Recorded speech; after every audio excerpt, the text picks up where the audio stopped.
Hi, how are you? We're here. Well, I mean, nobody else Oh, is. yeah. What people really don't understand is actually what we do during the break between Stupid O'Clock and the After Show is everybody goes and pees. It's Kind it, of. it's a chance for us to take take breaks and stretch our legs a little bit from sitting around. Oh, and Dan's back. Hello, Daniel. Hello. How many seconds did I shave off? We were still here for about 20.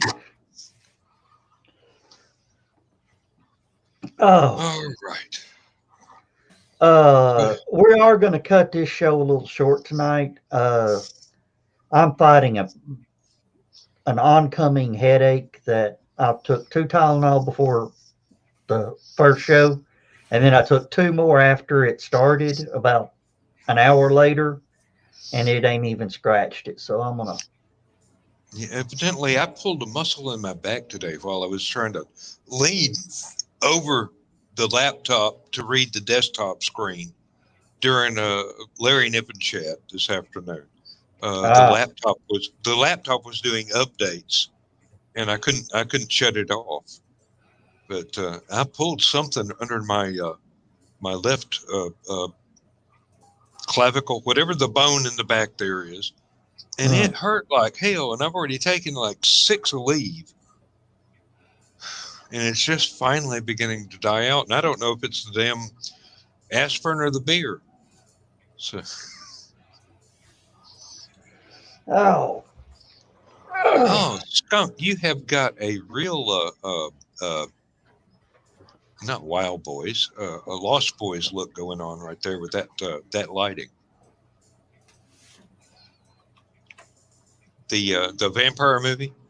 Oh, I know what you were talking about. I just didn't know what you were talking about. I mean, I knew what you were talking about with the movie. I just didn't know what you were talking about with the lighting. I had to look. I was like, what? Yeah, just the way it highlights your hair I and your gotcha. beard. Yeah, it looks really good on you. Actually, it's a good look for you. yeah. My dad the other day says you look like Hugh Jackman playing Wolverine. A very young Hugh Jackman. Yeah. Believe it or not, right now Skunk's about the same age as Hugh Jackman when he started playing those roles.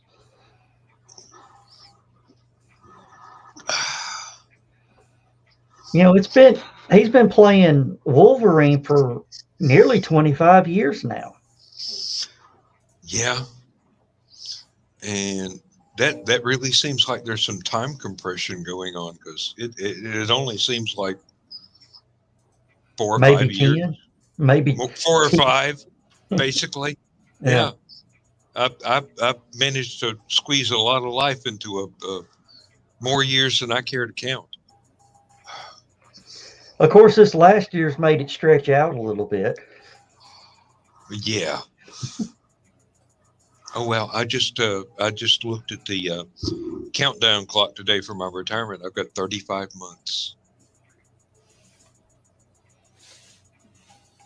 That's that's less than 3 years.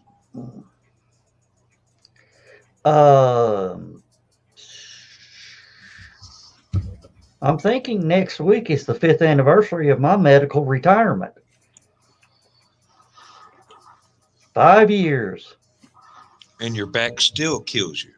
Yeah. Man, I hate that for you, but we lead an active lifestyle. We get kind of burned out and beat up. Of course, now the knees are wearing out on me too. So, Well, that's one reason you keep buying new chairs. It's more comfortable when you're sitting down. yeah. Of course, Dan, I'll be honest with you. I wouldn't know how to act with a new computer chair. I've never had one. I've had several. They always wind up getting bent, so they spin around sideways when I get up instead of staying where I put them. No, I go out and I pick up scrap metal and everything. Yeah, And if I find a nice computer chair, guess what? you use it. It comes home.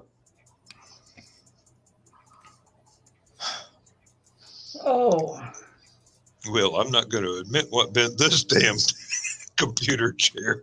okay. Let's not. It's not the green room, Dan. I know, but I think Skunk's listening to music. Mm-hmm. I had an idea for a beat, so I put it into FL Studio to listen to how it sounded, and it sounded good. well, he looked like he was enjoying himself, so I knew it wasn't one of my songs. Dan, I don't want to be that guy right now. I really don't want to be that guy right now. But I'm going to give you the choice. Do you want me to tell you the truth, or do you want me to lie to you? Actually, it wouldn't make any difference either way. Okay, then I'm going to tell you the truth. I actually haven't listened to any of your songs. I've been really busy. So I have no idea if I have no idea. I know what you've done for Stupid O'Clock, and I like that theme. So I'm going off of that, knowing that you're a good musician and everything. I just haven't listened to any of the songs on your Bandcamp, and I'm sorry. Skunk, find the one called "Watching the Paint Dry." That's what everybody keeps saying. Everybody keeps saying that is the song to listen to. It is one of those that you just put on. You would play it in the kitchen while you're cooking. You'd put it in the headphones as you're cleaning the house or cutting the yard. It's a soundtrack. It's 9 minutes long. It's the soundtrack of your life. I mean, that's honestly none of the music I've made has ever been music that I can say you could put your headphones on and vacuum to. I would never say that. I would say that the music that I've made, the music that I've made and released has been like, this is the kind of music that you listen to, I would say approximately 30 seconds before you get into a fight. Or go to kill somebody, whatever, As you're chopping up the body. Exactly, yeah. No, I didn't do the soundtrack for Little Shop of Horrors. It's not that But well. I could have. That's a totally different thing. You're old enough. Where'd that come from? Show dog, don't be an ass. Dan is old enough to do the original Little Shop of Horrors. You're old enough to do the one from the 80s. Yeah. And I'm old enough to do the Fox remake.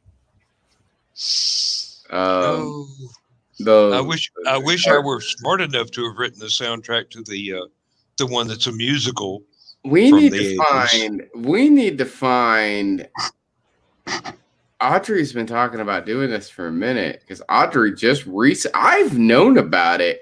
Audrey just recently discovered. By the way, Audrey, my friend Audrey, like my best buddy in the whole wide world, the non-binary cryptid furry person from Knoxville, right? They got their name from Audrey, right? They're big, huge Little Shop of Horrors fan. They just found out about the Little Shop of Horrors cartoon pilot from the 90s. Oh, wow. They just found out about it, so they're like, they're really wanting to get a copy of that. I hope they're not disappointed. I don't know. It really didn't click, but it had possibilities. It just didn't fulfill them. It was like I watched the live action Clerks pilot when it was becoming a show, and it was all right, but I could see why it wasn't picked up because it wasn't the characters that we fell in love with. It wasn't the same vibe, Exactly. But there's the other thing though. I'm really into some bad media. I'll be completely honest. I like that 80s show. Now, have you guys ever seen it? Have you guys, either of you, ever seen that 80s show? No, heard of it, No. never seen it. Lindsay used to watch that 70s show religiously. Okay, here was the thing about that 80s show.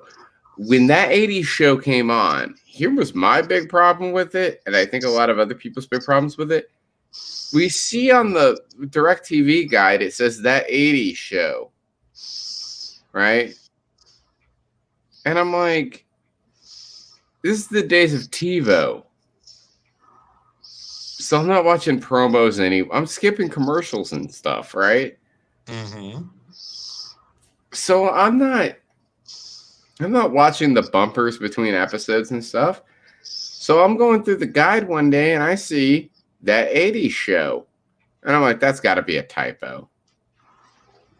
I don't even bother. It's such a thing of me going like, that must be, because I've seen TBA to be announced on stuff all the time, because DirecTV didn't know what that channel was showing that day, especially if it was a day that like power had gone out or something like that.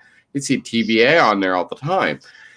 So I'm sitting there looking at this going like, that had to have been a typo. Somebody had to have typed that in incorrectly. That's all I could think. Somebody typed in that 80s show instead of that 70s show. And I love that 70s show, but I wasn't interested in watching it at that moment. So I just kept going and went past Fox and just started looking at other stuff that was on the dish at the time period. Like I said, we had DirecTV. I only found out that 80s show existed years later when I saw a t-shirt, and I really wish I bought this shirt. I saw a t-shirt for it at a thrift store. And the great part about the shirt is that on the front, it had the cast of the show, right? I distinctly remember Tuesday, the punk chick on the show, because she had 9, it was in a square. She had 9 spikes coming up out of her head in like a square pattern. So it was like 1, 2, 3, 4, 5, 6, 7, 8, 9, right? Coming up. And I remember that being on the shirt. On the back were a bunch of tour dates, and across the tour dates it said canceled, like big letters. So I was like, the people who made the show made a joke about the fact that they were canceled or whatever, right? And I realized that the show was real, but I didn't know exactly what it was until I went and actually, like one day when the internet was more powerful, we were able to bootleg stuff very easily. I thought about it one day and I was like, I looked it up and saw that, it was a real thing, and it was on Fox, and some Wikipedia was telling me this information. And so I went out of my way to download the first season of the show, because it was the only season that ever aired, because it was canned immediately. And let me tell you something. Why that 80s show failed was because of 2 reasons. One was the first one that I brought up. It was way too, like, not just the concept, title and everything was way too close to that 70s show. And I didn't even watch it because I thought it was a typo. Imagine the people who did watch it and were sitting there going, what the hell is this? I was expecting that 70s show. These characters have nothing to do with the series. And they were going to bring it up in season 2. Like in season 2, they were going to point out the fact that the characters from that 80s show are actually related to the characters from that 70s show, right? Because the characters from that 70s show were going to do 80s incarnations of themselves for that 80s show and show up in an episode. It was, and only one of them ended up actually doing it. It was a weird thing. I don't know. But anyway, we don't even know if that was canon, because the second episode never aired of the tie-in episode, right? So if you go back and look, though, the other reason why that 80s show failed compared to that 70s show is because when that 70s show first started, it was about life in the 70s and the kind of thing. It wasn't gags. It was literally like, this is the way that teenagers used to behave in the 1970s. You used to go grab your dad's beard, sneak downstairs to go smoke pot, and listen to records. And it wasn't until later that 70s show became gags about the 70s. You know what I mean? Like, here's just some references. And that 80s show was literally just the references for the most part. There'd be things like, at one point, there was a guy who was sitting there just holding a Rubik's Cube, and he's like, I don't know how to solve this thing. And the joke is that it's a Rubik's Cube. It's the 80s. There's a scene where a dude has a cell phone. He's talking on a cell phone. He's like, I'm at a bar. I'm not on a payphone. I have a cellular telephone. And the guy that he's talking to is literally 2 feet away from him, who's also on a cellular phone going, wow, me too. And they're not talking to each other. They're talking on their phones. Haha, it's the 80s. And I agree that those jokes are really bad. But what that 80s show had, and why I recommend everybody watch it, the 80s show had a lot of heart. Because when you got past all the stupid 80s gags, there was a really good story there about people that were living in the 1980s, living in Reagan's 80s, and how they were surviving with it, being college students with the way that the world is changing. You know what I mean? I just posted the pilot the pilot is on YouTube. I just posted it. Oh, the Stupid O'Clock channel. The whole first season is on YouTube, Joe. The whole first. Okay, well, I just posted the pilot. If somebody goes to the Stupid O'Clock page and likes the first one, they can grab the next one. I'm not going to grab the rest of them. Yeah. And I want to point out, by the way, if you're a fan of Always Sunny in Philadelphia, the show is centered around a character named Corey, who's played by Glenn Howerton, Dennis on Always Sunny. So you get to see Dennis when he's really young. Yeah. Of course, the recommended. Now you're going to love this. The recommended videos afterwards. Yeah. It's a mad, mad, mad world. Big Trouble in Little China. The Cutting Edge. Night of the Comet are the next recommended, and then there's the playlist of the complete series. Hey, Joe Dog. Yeah. Part of that recommended is because of stuff that you've watched on YouTube, right? Well, okay. Well, that's what it's. That's not directly related to the video you were watching necessarily. It had something to do with it. I think the fact that it's a mad, mad, mad, mad, mad, mad world popped up because you are a fan of that movie, which I'm also a fan of that movie. But if I was to go to, I've never watched it on YouTube. No, but you probably watched some stuff about it. You probably looked some stuff up. No.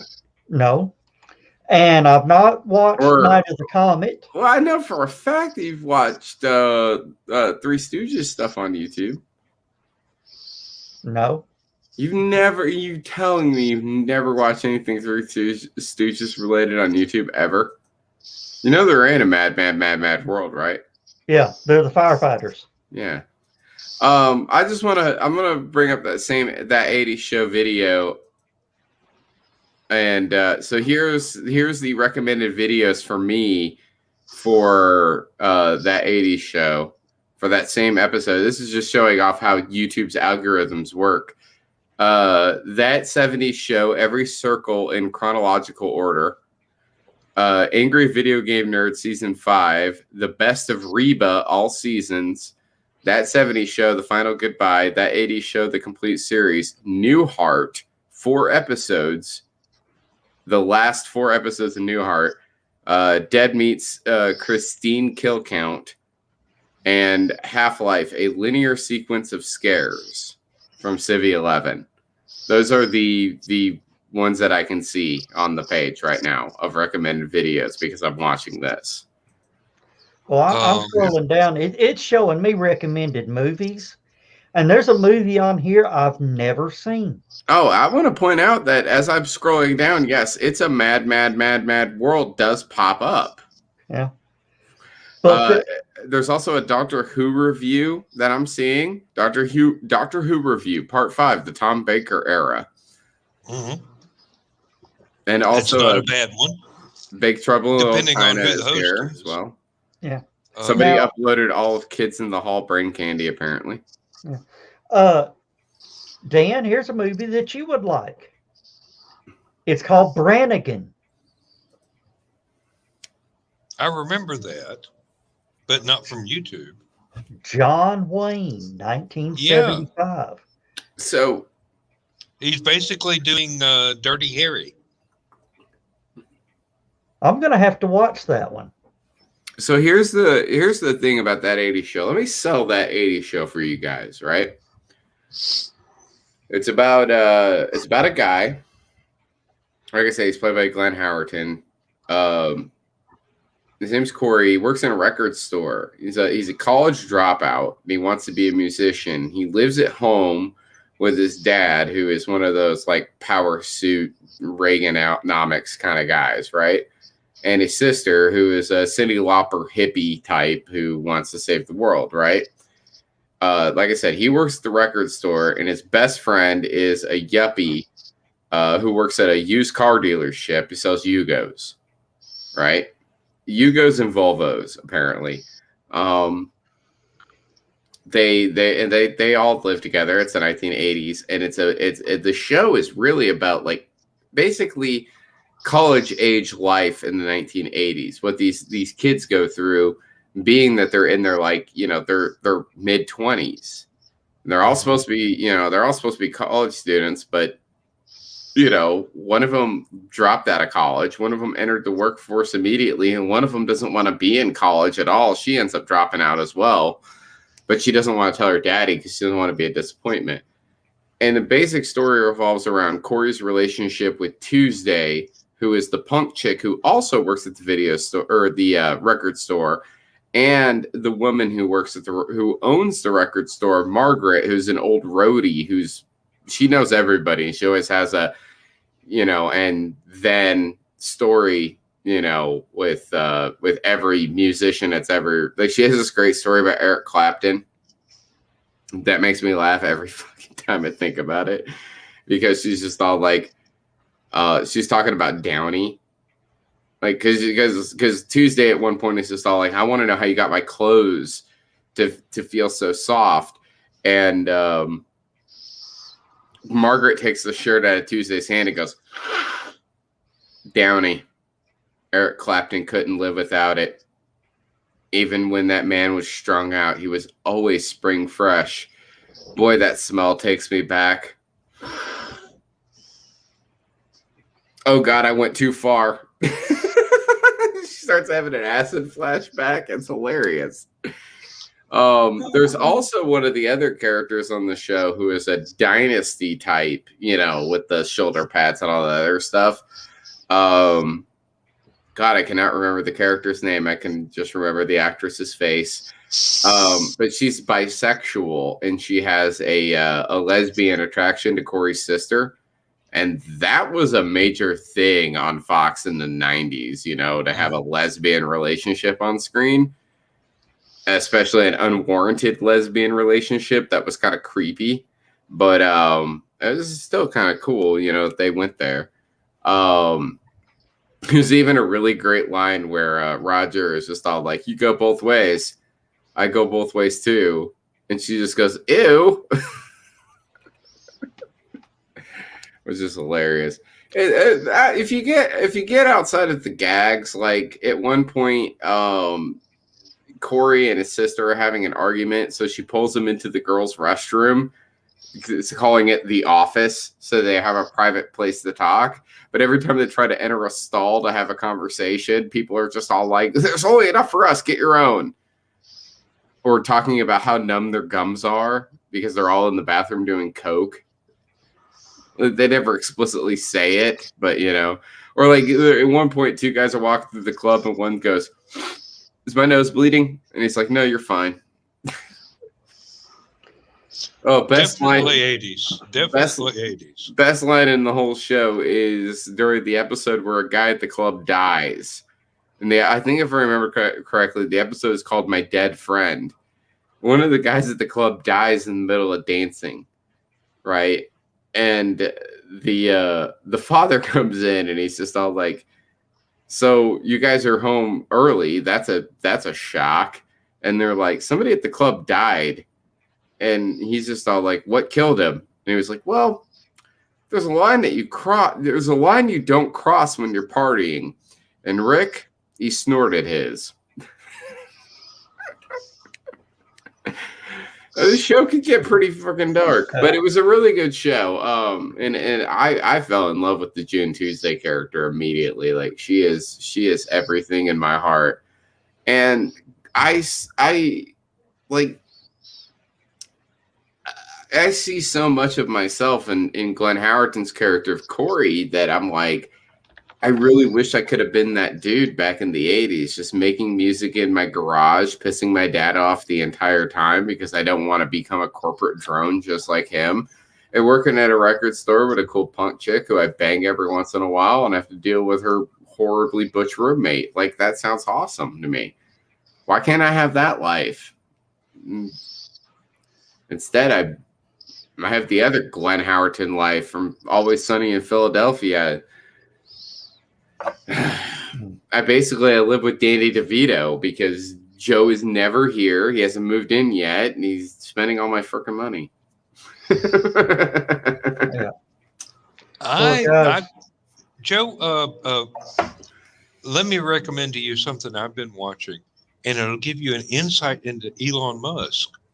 What? If you watch the old 50s Rocky Jones Space Ranger, you can see where Starship's design came from, and the engines on the rocket sound exactly the same.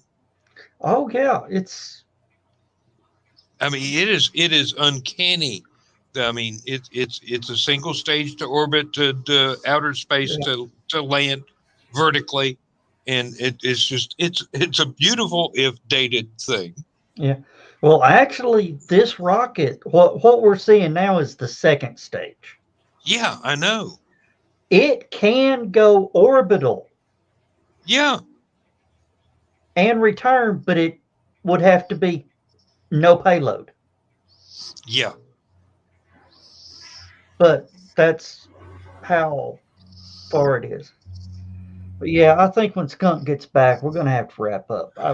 This headache is not getting any better. Actually, it's getting to the point where I'm seeing splotches. You're starting to get a migraine. That's not a good sign. No. You need to hydrate, and you need some sleep. Yep. Oh, yeah, I'm starting to get splotches in my vision with the headache, Skunk. So I think we're going to wrap this one up. Yep. You do not need a migraine. Hey, J-Dog, are you saying what I think you're saying?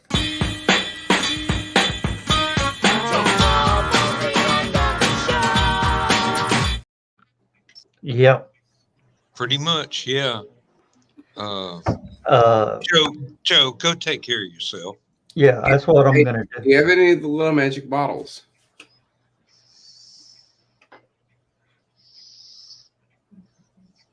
Oh, you've gone to the pill form. Yeah. He's gone hardcore.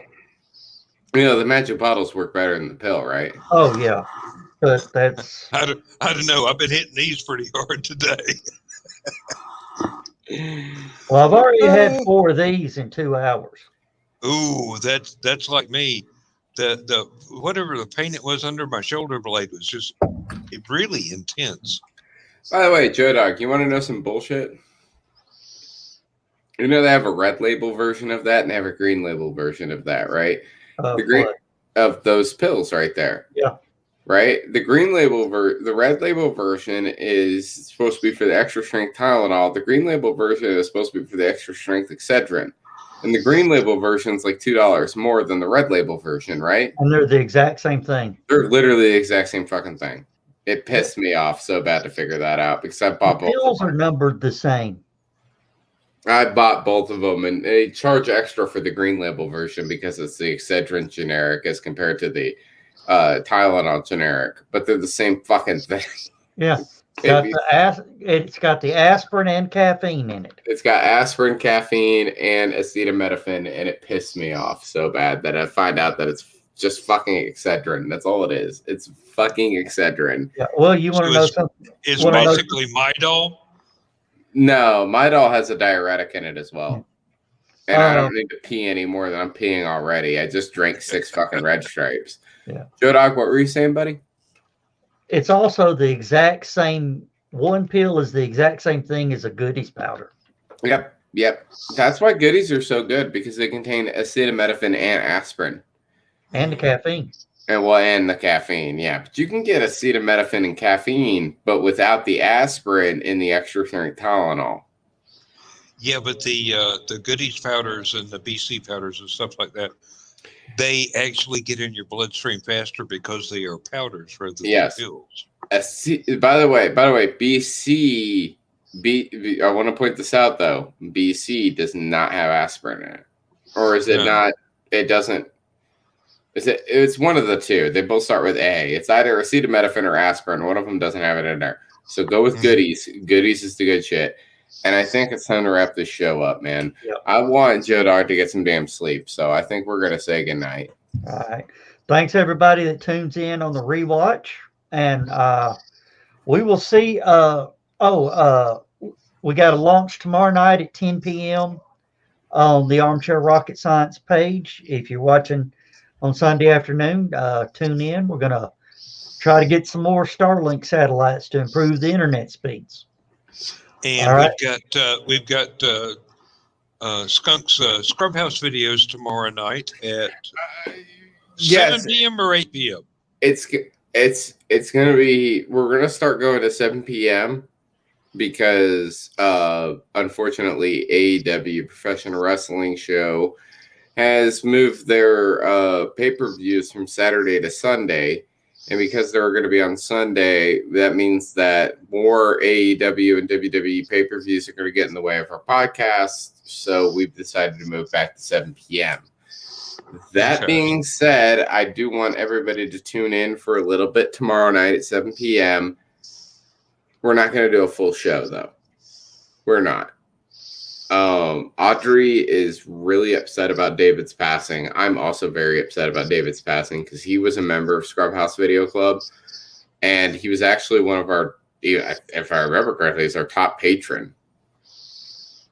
So that means that not only have we lost a really great friend, I also kind of lost a financial supporter. So you lost a sponsor. We lost one of our sponsors, basically. So no, like he was always a really super good dude, and it was I was really messed up yesterday finding out about that. So we're just gonna do a small little. I want to be on the air for 10 minutes, just to do a little tribute to David, and that's it. Then I'm gonna get off of there. But we'll be back with a full episode next Sunday. So, all right.